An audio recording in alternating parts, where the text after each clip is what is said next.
name's Anna Cooper. I'm a candidate in the Department of French and Italian. And I'm here today to interview Professor McCarren about her new book, which has just been published this year by Oxford University Press. Could you describe the genesis of this project and provide a brief overview of what it's about? This project came out of work that I'm doing with the Cultural History for Dance seminar in Paris at the École des Hautes Études en Sciences Sociales, with a group of young scholars who are working on the history of dance and the history of science. They're working on the dance archive and history of body. And I was thinking about the ways in which the ballet stages the green world, flora and fauna in nonverbal dance roles.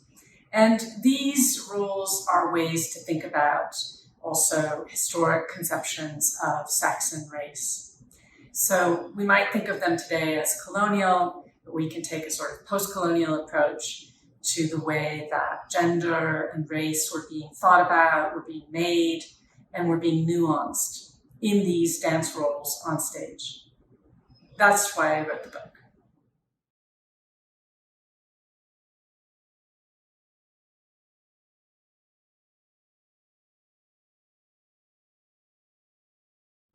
So La Chance is a ballet it's an Orientalist ballet. There were many of them performed in the 19th century. But this one also has a sort of environmental narrative, a green story connected to it. And in this caricature, it's a cartoon really from 1866, making fun of the ballet. You see that they were taking the environmental narrative and they were really running with it. They were making fun of different classes of plants that were being mobilized in the ballet, not just flowers, but kitchen garden, right, and mushrooms, plants that were being used as essentially as drugs, right, pharmacopoeia. And they get the botany that the ballet is encoding, but they're also able to gently mock it, right, to make fun of it. And this shows that the audience was really thinking about plants and all of the kinds of knowledges that botany would encode. So the archive is a very fragile thing, especially for dance. But the archive in general, as you know, can disappear, it can move. It's not very stable. There's a very beautiful book by Arlette Fage about working on the police archive in Paris, in which she talks about the historical agents that she's looking at as more real or more true than characters from literature, for example. But having been trained in literature, I would say that those characters are also very real or very true often for us. So when I'm working in the ballet archive, I'm thinking all the time about other closely related archives. Literature is, of course, one of them, but the police archive, the newspapers, there are many kinds of archives to look at. But for dance history, we also have to look at the repertory. And it's that living, continuing presence of dancers on the stage that make us understand something about what happened in the history. So I had to look broadly across a range of archives, but I had to also think about the living, breathing archive of dancers and of the repertory that continues today.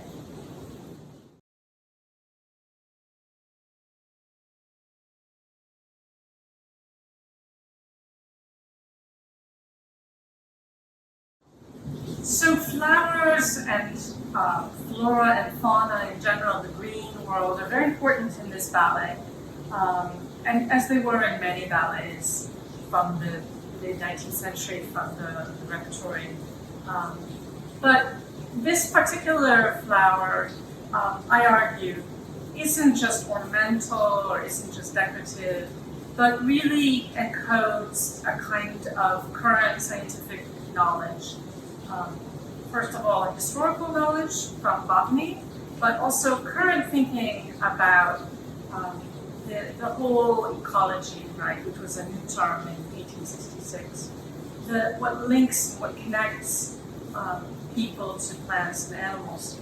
So I argue that in this ballet, actually, people are thinking about plants in the same way that they're thinking about humans, right? Who belongs with whom? What does it take to survive? Things that we think of now as a Darwinian narrative.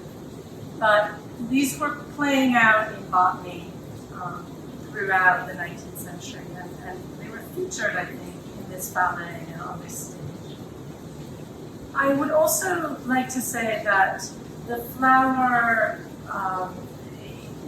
obviously encodes something about love. It encodes something about sex.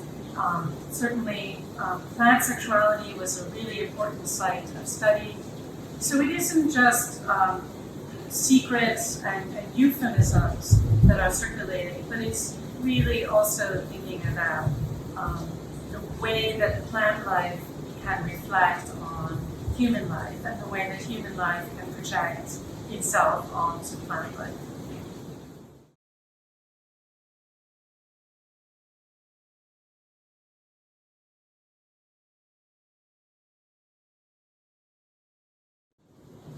So in the chapter of my book, it's a bit of a detective story, right? Like a puzzle that I'm piecing together. And I'm taking the reader to 4 historic performances. And I'm arguing that the ballet might not have played exactly the same way in these 4 historic moments. So in 1866, I focus on the plants and the real interest in biology and life science. And the way the ballet stages this knowledge. But in 1875, the ballet is programmed by a very new Third Republic, and it's the gala opening soiree where it's performed at the Palais Garnier is led by the new head of the Third Republic, the General McCarren, with the military history, etc. So it's going to play a little bit differently, and it's going to have a different commentary for this audience. And what I argue is that in this context, it really reflects something that happened in 1869, which was the opening of the Suez Canal. So if you look at the iconography around the Suez, you'll see that the Empress Eugénie appeared in a white dress, and she was kind of presenting this French genius of water engineering, right? And the iconography actually looks like the 1866 ballet that preceded it, that's called La Suisse, which is the subject of my book. And by 1875, I think everyone was familiar with this iconography, and there had been other water engineering marvels accomplished by this French genius, around the world. So I'm arguing that people watching the ballet in 1875 couldn't help but think about that cultural precursor, but they were also seeing the ballet for the first time in this new theater, golden opera house that we know today as the Palais Garnier, which everyone knows had to pump water out of the foundation for more than a year, and which still holds underneath it a kind of mysterious lake, right? If you've seen The Phantom of the Opera, you know about this lake under the opera house. Well, it's a reality, right? So they were going to be thinking about the ballet in these technological terms, reflecting the recent history of science, and not just the botanical history that I argued was so important for the first audience.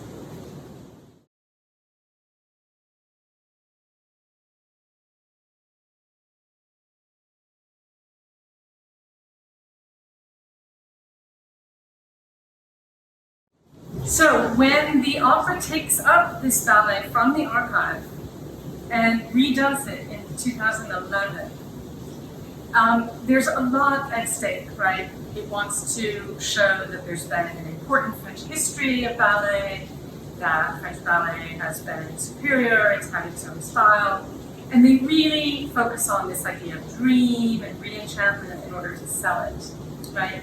And I do think this kind of hollows out, as you say, the core, the really important historical core of the ballet, which was that it was about knowledge, and it was also constituting a form of knowledge about bodies, about ecologies, about hybridity and acclimatization, as I tried to show in the book.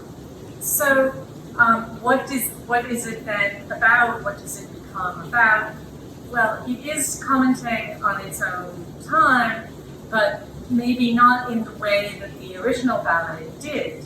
Because if you think of ballet only as entertainment or as enchantment, you're going to miss the fact that the ballet can critique the state of things, it can critique its own time and the way that people think about bodies, or the way they think about the green world as being represented on stage. So it kind of takes away from ballet the very power that I'm trying to show it really has had historically.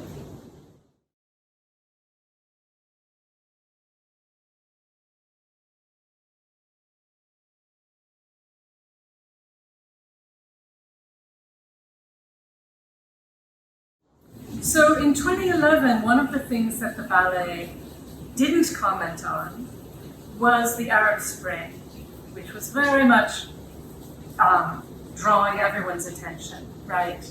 There's a scene in the ballet where a young woman is unveiled precipitously by a suitor, and in 1866, this had a bit of a shock, but it was really part of a colonial, we could see it as a colonial gesture now, right? In sync with French activity, French policy, French aggression, even in North Africa. Well, in 2010, the law that was passed was based on really concern about, terrorism and jihad related to things that were going on in the Middle East. And there was concern about people forcing women to wear the veil. The fine for forcing someone to wear a veil was much steeper than the fine for wearing a veil, like a burqa, a total veil in public space in France. The whole thing is a long-standing story in France and a real problem. What the Arab Spring showed in 2011 was that women could be veiled and very much part of pro-democracy movements. The veil doesn't have to be considered to be at odds with the notion of French republicanism. France has not been able to understand that, it seems. And this is quite different from Britain, for example, or other places. In my own experience living in the Muslim world, I've seen many women, members of my own family, my husband's family, choosing to wear the veil, and it isn't about oppression or submission in any way. So when this scene plays out in 2011, it's described in the libretto as an unthought, thoughtless, quick gesture. The suitor wants to see the face of his beloved. But of course, it's much more than that. It really becomes a symbol for the Republic, determined to unveil women in a way that's really out of sync with what was going on in the Arab world that very year.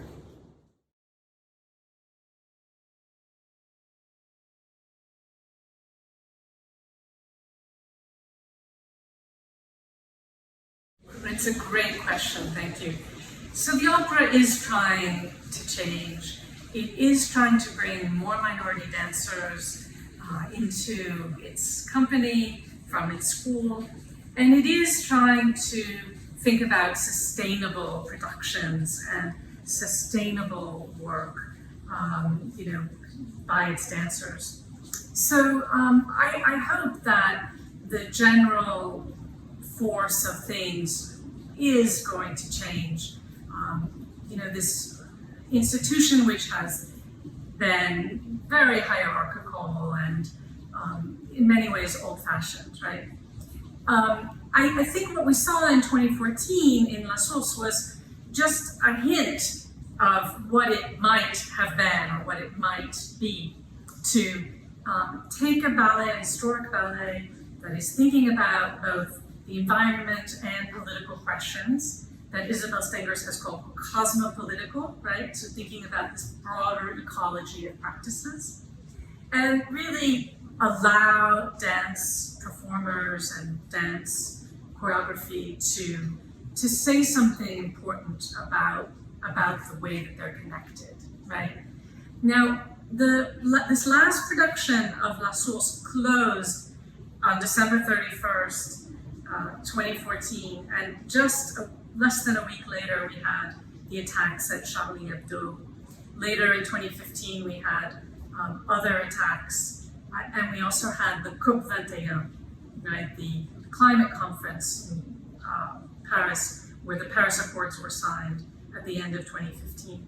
So this ballet was actually incredibly timely, a historical text that is really talking about things that are still very, very powerful in the world today. And I think the opera missed a chance to show the relevance of this historic piece. But I think it knows that it can do better and it will do better.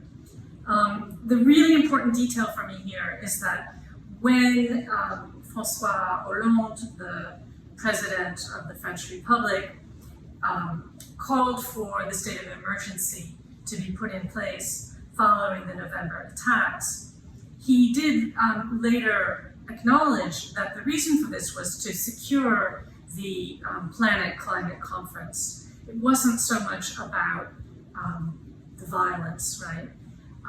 And this has been a narrative that we've been seeing over centuries, right? That we're going to always be focusing on political violence and on contemporary threat, the way we perceive it, rather than the long-term concerns about all humanity and about climate, for example, about the health of the planet, right?